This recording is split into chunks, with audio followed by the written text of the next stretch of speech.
પૂર્વ ધારાસભ્ય ઋત્વિક મકવાણાએ ખનિજ તંત્ર પર ગંભીર આરોપ લગાવ્યા છે। તેમણે આરોપ મૂક્યો છે કે ગેરકાયદેસર ખોદકામ ચાલતા સ્થળેથી મહિને 1.5 લાખ રૂપિયાનો હપ્તો વસૂલવામાં આવે છે।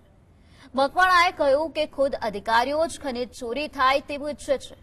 નાના માણસને પકડીને ફોટો સેશન કરાવવાનું બંધ કરો।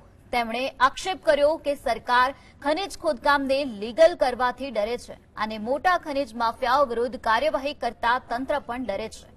પોલીસે 42 લોકો વિરુદ્ધ કાર્યવાહી કરી હતી। મકવાણાએ મકવાણા બારોટની બદલીના વાયદા કરી ફંડ અને મત ઉઘરાવવાના આરોપ પણ લગાવ્યા છે।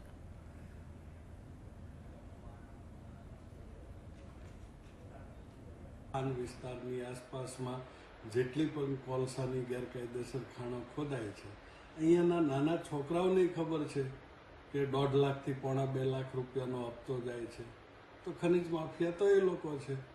એની વિરુદ્ધ કાર્યવાહી કરવાને બદલે નાના કોઈ ફોનમાં માહિતી આપનારા કે બીજા ત્રીજા નાના માણસોને પકડી અને વાહવાહી લૂંટવાની આ જૂની સિસ્ટમ છે। આમાંથી બહાર નીકળવું